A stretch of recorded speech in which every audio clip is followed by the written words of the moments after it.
जय श्री गणेश। नमस्कार, मैं आचार्य संजय द्विवेदी।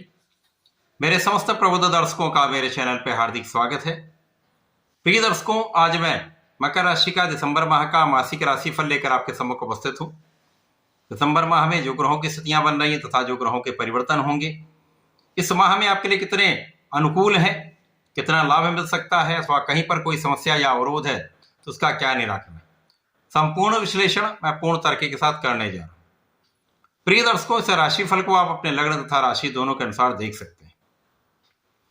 मकर राशि के लिए द्वितीय भाव में ही राहु का गोचर चल रहा, जो स्वयं के नक्षत्र में प्रवेश करके अत्यंत बलवान हो चुके हैं। तृतीय भाव में शनिदेव है। आपके सप्तम भाव में गुरुदेव बृहस्पति का गोचर चल रहा है, जो वक्री होकर मिथुन राशि की ओर गमन कर रहे हैं। आपके अष्टम भाव में केतु होंगे। आपके दसम भाव में बुध का गोचर चल रहा है। आपके एकादश भाव में 3 ग्रह होंगे, जहां पर सूर्य, मंगल और शुक्राचार्य गोचर कर रहे हैं। तो इस प्रकार से ये महा जो पहला परिवर्तन इसमें होने वाला, उसमें गुरुदेव बृहस्पति का है।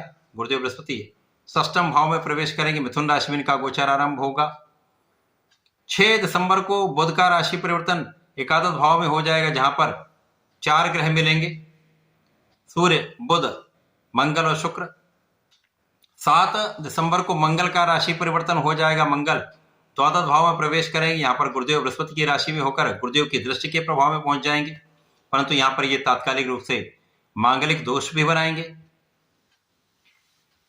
16 दिसंबर को सूर्य का भी राशि परिवर्तन होगा। सूर्यदेव द्वादश भाव में पहुंच जाएंगे, जहां पर मंगल सूर्य का महायोग बनेगा।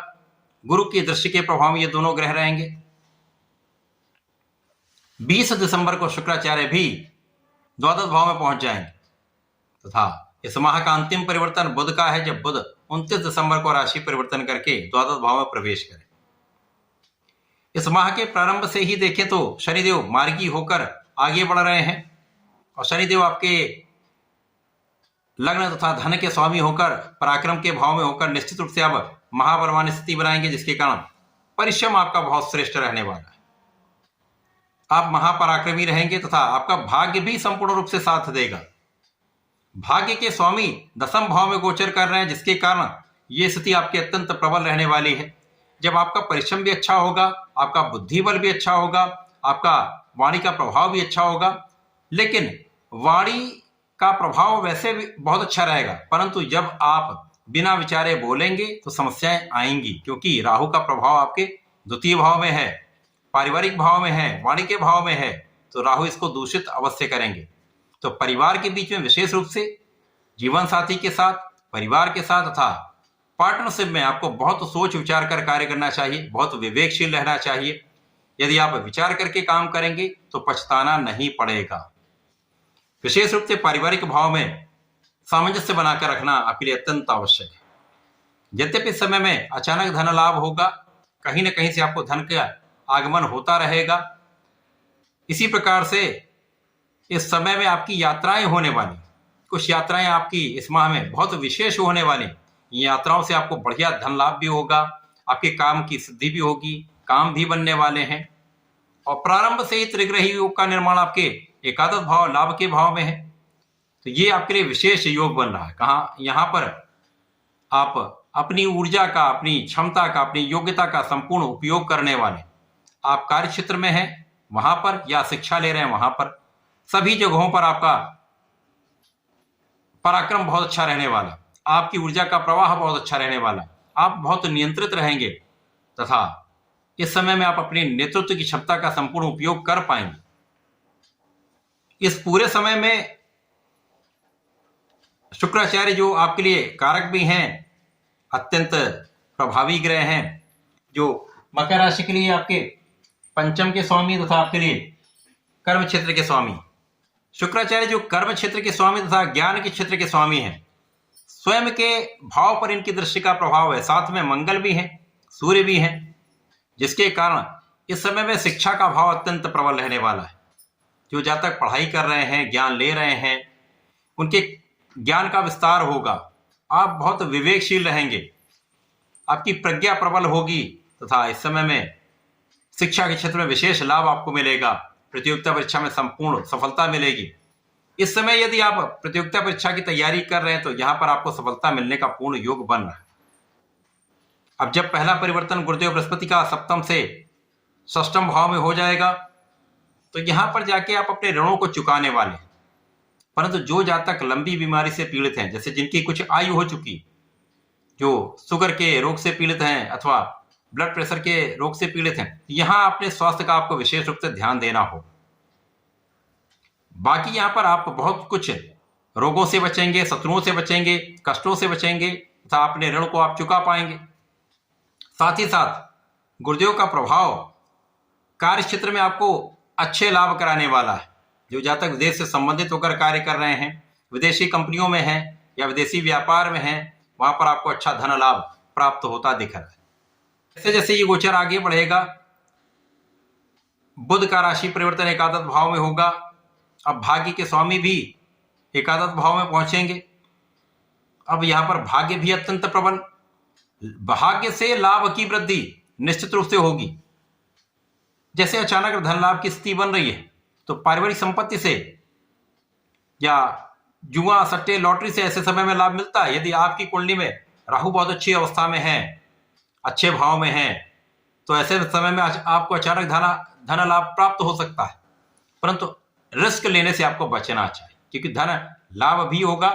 यदि आपने विवेक का साथ छोड़ा तो धन हानि भी हो सकती है। अतः बहुत सोच विचार कर आपको धन का नियंत्रण करना चाहिए, धन बचाने का प्रयत्न करना चाहिए।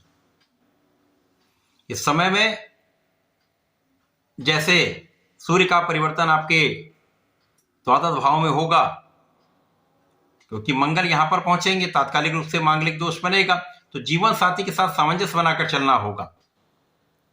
इसी प्रकार से इस समय में किसी को धन उधार ना दें, केवल उतना ही धन दें जिनकी वापसी की संभावना आप ना सोच के चलें। यदि आपने किसी को धन दिया, बड़ी मात्रा में दिया, तो विवाद की संभावनाएं यहां पर बढ़ेंगी। यद्यपि आपका पक्ष बलवान होगा, आप विजयी तो रहेंगे, लेकिन ये कहीं ना कहीं आपके लिए व्यय कराने वाला होगा, कष्ट का कारण बनेगा। बिना कारण से विवाद आपको तनाव दे सकता है। परंतु जब यहां पर शुक्राचार्य भी पहुंचेंगे तो शुक्राचार्य पहुंचकर तो जीवन साथी के साथ जो समस्याएं आ रही थी उनमें कुछ कमी आएगी, क्योंकि यहां पर आपका आपसी प्रेम बढ़ेगा, आपके ऐश्वर्य वैभव धन में वृद्धि होगी। जीवन साथी के साथ सामंजस्य तथा जीवन साथी के साथ आपसी सहयोग बढ़ जाएगा तथा आपके एडिक्शन में कुछ वृद्धि हो सकती है यदि आप इस समय में अपने पर नियंत्रण रखेंगे। यद्यपि आप गुरु और सूर्य का सहयोग मिल रहा है तो समस्याएं कम से कम होंगी, लेकिन यदि आप पहले से किसी एडिक्शन में हैं तो उसको त्यागना यहां पर श्रेयस्कर होगा। इसी प्रकार से ऐसे रिश्तेदारों से दूर रहिए, ऐसे मित्रों से दूर रहिए जो आपको अपने स्वार्थ के लिए उपयोग करते हैं, उनसे दूरी बना लीजिए। इसके बाद जब माह का अंतिम परिवर्तन बुध का होगा, बुध आपके द्वादश भाव में पहुंचेंगे, तो भाग्य का स्वामी द्वादश भाव में, यद्यपि ये विपरीत राजयोग में होंगे, तो ये जब आपको भाग्य का साथ चाहिए तब तक आपको भाग्य का साथ मिलेगा। लेकिन आपको प्रयास भी निरंतर करना होगा, परिश्रम भी पूर्ण रूप से आपको करना होगा और अपने प्रयासों में निरंतरता बनाए रखना होगा। इस समय में कुछ एलर्जी की समस्या हो सकती है, कुछ मौसम के रोग हो सकते हैं अथवा आंखों से संबंधित कुछ समस्याएं हो सकती हैं, आंखों का ध्यान रखें। बाकी माह में कुछ विशेष लाभ आपको प्राप्त हो रहे हैं जो अत्यंत महत्वपूर्ण है। इस लाभ को प्राप्त करने के लिए तथा इस माह की उपयोगिता को बढ़ाने के लिए इस माह में आपको गणपति महाराज की आराधना करनी चाहिए। गणपति अथर्व शीर्ष का पाठ करें या संकरनाशन गणेश स्तोत्रम का पाठ करें या ओम गंगणपतये नमः का पाठ करें तथा प्रतिदिन भगवान सूर्य को जल देकर ओम गणेश सूर्याय नमः का जप करें तथा भगवान भोलेनाथ पर जलार्चन करके नमः शिवाय का जप करें तो विशेष लाभ इस माह में आपको प्राप्त होंगे। समस्याओं का निस्तारण अवश्य होगा। ऐसा करें कि इसका उपयोग करें, लाभ लें। धन्यवाद, नमस्कार।